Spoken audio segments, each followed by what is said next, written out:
I don't know if you've heard, LeVar Ball had some comments about LeBron's son. LeBron heard those comments while here in Los Angeles and commented essentially saying, "You've been warned, keep my children's name out of your mouth." Basically, it's dad to dad, don't bring my family into this. LeVar Ball on First Take earlier, the show that precedes ours, and he didn't back down. Let's take a listen. Anytime you talk about somebody's kids, people get real touchy. Okay, that was my opinion on what I felt about it. Somebody asked me a question about that. I just didn't come out and say, well, you know what? I think my boys are going to be better than LeBron James boys. I don't care what he does with his family. Let him do what he going to do. But for him to say he warned me and keep words out of my mouth, you talking to the wrong dude. I'm going to say whatever I want to say, and ain't nobody going to do nothing. Come do something. You know good and damn well you have no business mentioning your name in the same breath as Michael Jordan. You know your son at this point ain't on Steph Curry's level. You know too much about basketball. Why are you not on his level? Not yet. You want them to play one-on-one? Excuse me? Let me ask you a question. Would your son get money playing one-on-one? No, he's going to play 5-on-5. Exactly. So we're talking about him. All right then. So if you're talking about 5-on-5, if you're talking about marketing your son and making money because your son is so great, then I don't want to hear one-on-one You know what coming I out should of your do? mouth. I should bag up and let everybody else make the money off my son, and when they finish, give them back to me. I'm not mad at that. I'm not mad at that. Joined now by Stephen A. Smith. So obviously I wasn't able to see the entire interview, but it's blowing up all over social. When you said, "I'm not mad at that," what were you not mad at? Well, I'm not mad at the fact that he's clearly playing to the marketability of his children, and he's not being apologetic about that. He's making it very, very clear that in this day and age, there's a plethora of corporations, individuals, hanger-ons, whomever, that try to make money off of children all the time. Whether it's the sports leagues themselves, whether it's the NCAA, whether it's AAU and beyond, everybody is finding a way to exploit to these kids. He's like, these are my children. These are my sons. You know, I trained them. I helped them get to this point. And I'm putting the world on notice that their talents ain't going to be any less free than anybody else's. Right. And I respect that. That is honesty. Would I go about doing it the way that he's done it? Absolutely not. That's not my style. That's not the style of a lot of people. But I met him for the first time doing First Take. Right. And we spoke after. And he knows what he's doing. So, again, that's his style. I respect it. He's confident in how he's raised his kids, that it's not going to be to their detriment. I can respect where it's coming from. Would I do it that way? No. But talking to him and understanding that there is a method to the madness, I can't hate it. Yeah. And he's very honest about it, non-apologetic about it. And in that regard, again, everybody's got their style. He's got his. There is a method to the madness, and you can't make everybody understand that, and he knows it. But when he was on the show, I said to him, what you're doing reminds me in a very boisterous way of Richard Williams. He wasn't the first dad to say my daughters will be, or my kids will be the greatest at. But Richard was really quiet about it. Well, you would know that better than me because you were covering tennis. Yeah. What I would say to you is that even when Richard wasn't quiet, it was after the greatness of Venus and Serena was cemented. My issue with LeVar Ball, particularly before he came on the show, and I had an opportunity to talk to him more extensively about it, my issue was your sons haven't arrived yet. Two of them were, eliminated playing high school ball, if I remember correctly, just recently. I think UCLA is going to lose tomorrow night to Kentucky. Sorry to say, because I know you're a Bruin, but I believe they're going to lose tomorrow night. I wouldn't mind if they won, but I think they're going to lose to Kentucky. What I'm saying is I don't know what Lonzo Ball is going to do on the next level. I believe in him. I believe he has that capability, but I'm just saying you cutting a lot of checks. Your sons are going to have to cash, not you. And he's like, wait a minute, but there's money to be made before, and I'm not going to miss out on that. Right. And he's saying that as plain as day, and I can't hate on that. I don't have a problem with that, but I want to talk to you about the issue that whenever we see him on TV, people are like, why? He just is so much. He's doing the most. We don't like him. What is it about him that a father promoting his children, being in his kids' life, especially a black father, holding them down, why does that turn so many people off in terms of how he's going about it? It turns people off, which is what I told him in fairness to him, to his face. It turns people off because it appears to be more about him than the kids. When you're like him talking about he'll beat Michael Jordan in one-on-one, what that got to do with Lonzo? Him talking about my son is better than Steph Curry right now. That might be about Lonzo. Him talking about what his kids are going to do and how he's going to command $1 billion.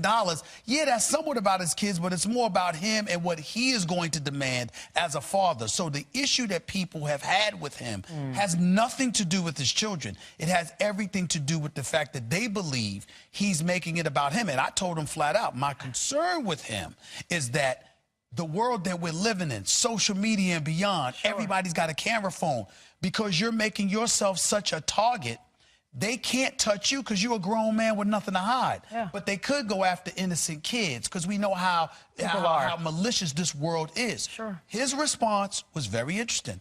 I know how I raised my kids. I know how they conduct themselves, and I know how they will handle themselves. I'm not worried about anything people are going to say because that's all it's going to be, talk. My children know how to conduct themselves, and they will always be upstanding. I respect that as a parent. And it's true. His son is the most quietly confident kid you'll ever meet, and they'll say that. The Bruins say it all the time. He doesn't have that arrogance about him. It's a quiet confidence. Well, my response to that would be, that may all be true. Yeah. But the world that we're living in is so May not vicious. agree with that. People lie on kids all the time. Okay. There's no code of ethics anymore where you're like, their kids, leave them alone. People bother kids now. They do. Grown folk bother kids now. And so why make them more of a target because you're opening your mouth as their daddy? That's my take. Okay. But I do respect what he told me when we spoke. Let me ask you this. After meeting him, talking to him on camera and off camera. He's likable. Super likable. He is. Do you think he's doing it for himself? Because I don't. No, I think it's for all of them. I think it's for himself, too. He's no innocent bystander. Yeah, no, but I don't think he's just like, look at me. Yeah. Yes, there is some Do you of that think in he's him. like, it's mostly me or it's the kids? no, He cares about his kids. Well, there's no question he loves his kids. He's their daddy, and he seems to be a great, great father. But there's no question that some of it is for him. That is undeniable. In the end, what we have to ask ourselves is he wrong? Is he wrong when he says the NCAA makes money off of kids, the leagues are going to make money off of kids, why can't I? Is he wrong with that? The answer is no. Would I do it the way he's doing it? No. Hell no. Yeah. But I got to respect that he's very transparent with what he's doing and very unapologetic. And in a world where people are liars and they're all about being politically correct and beyond, it is a bit refreshing to hear somebody stand up and say, What this do is you the way mean? it's going to be, and it's okay. What do you mean it's refreshing to hear someone give their opinion unfiltered, Stephen A? What do you mean by that? I don't even know you that you do such a thing. Well, of course I do it, but everybody's not Stephen A. You know, so that's what it is. Quick, wait, I forgot to ask you. Is he wrong? Can he beat Jordan one-on-one? Of course he's wrong with this nonsense. Listen, it's two things. First of all, it's a couple of things. LeVar Ball would not have beaten Michael Jordan. LeVar Ball would not have beaten Charles Barkley. And LeVar Ball, I made sure to get his number because I told him I'm going to be texting him tomorrow night. He talked about he ain't even waiting. He don't even want to see his sons doing the tournament until the Final Four. He ain't even thinking about it because they're going to the Final Four. Well, Lonzo Ball better show up because his daddy has cut some checks that Lonzo is going to have to cash. He's got the skill set to do it. I love what I see from Lonzo Ball. He's a big-time player. He's going to be a top 5 pick in the draft, maybe number 1 depending on which team gets the number 1 overall pick. But it does not negate the fact that right now he's under pressure because his daddy has been chirping a bit too much, and I say that affectionately because, again, I like LeVar now. That's your buddy. Well, he ain't I don't know him, but I like him. I like him. He's honest and he's unapologetic, and I can respect that. But his son has got to show up. We will see what he does. Go back and watch that. I know you just got off air, but you got to watch that split screen of y'all. Entertaining television. He's crazy.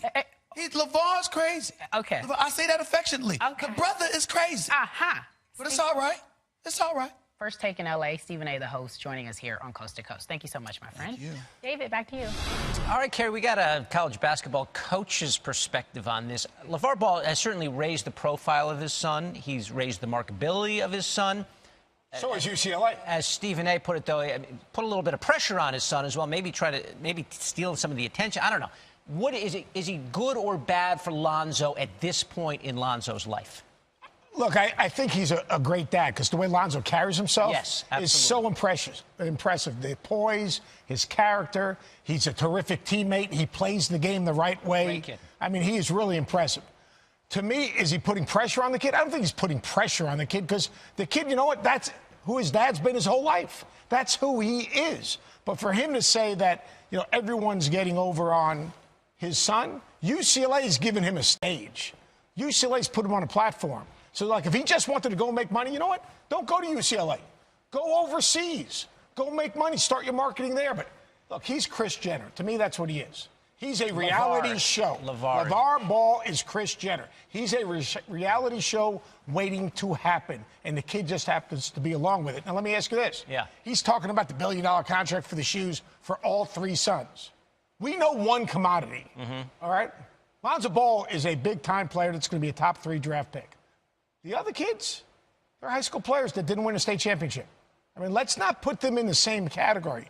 They are ifs. They're pretty good players. They're nice players. They're nice players. Okay. I mean, a young kid probably a little bit better than the middle child, but they're good players. But they're high school players. Let's not. Hey, we thought Lenny Cook was a great player way back in the day when he and LeBron were coming out of high school. He never played a day in the NBA. So let's not fast forward and put all 3 of them in that same category. We know Lonzo can play at an elite level and help elevate a team, create an epidemic of passing, be a great teammate. The other 2 guys are just high school players, but he's using the system. We've given him a platform, and you know what? He's a brilliant marketeer. Thank goodness the kid is grounded. Yep. It seems like it's working for them right now. Okay, looking forward. I don't know if you've heard, LeVar Ball had some comments about LeBron's son. LeBron heard those comments while here in Los Angeles and commented essentially saying, "You've been warned, keep my children's name out of your mouth." Basically, it's dad to dad. Don't bring my family into this. LeVar Ball on First Take earlier, the show that precedes ours, and he didn't back down. Let's take a listen. Anytime. So obviously I wasn't able to see the entire interview, but it's blowing up all over social. When you said, "I'm not mad at that," what were you not mad at? Well, I'm not mad at the fact that he's clearly playing to the marketability of his children, and he's not being apologetic about that. He's making it very, very clear that in this day and age, there's a plethora of corporations, individuals, hanger-ons, whomever. You talk about somebody's kids, people get real touchy. Okay, that was my opinion on what I felt about it. Somebody asked me a question about that. I just didn't come out and say, "Well, you know what? I think my boys are going to be better than LeBron James boys." I don't care what he does with his family. Let him do what he going to do. But for him to say he warned me and keep words out of my mouth, you talking to the wrong dude. I'm going to say whatever I want to say, and ain't nobody going to do nothing. Come do something. You know good and damn well you have no business mentioning your name in the same breath as Michael Jordan. You know your son at this point ain't on Steph Curry's level. You know too much about basketball. Why are you not on his level? Who said so? Not yet. Not yet. You not want yet. them to play Not yet. one-on-one? Excuse me? Let me ask you a question. Would your son get money playing one-on-one? No, he's going to play 5-on-5. Exactly. So we're talking about him. Talking about all right, then. 5-on-5. So if you're talking about 5-on-5, Yes. if you're talking about marketing your son and making money because your son is so great, then I don't want to hear one-on-one You know what coming I out should of your do? mouth. I should One-on-one bag coming up out of your and mouth. let everybody else make the money off my son. And when they finish, give them back to me. I'm not mad at that. I'm not mad at that. Joined now by Stephen A. Smith.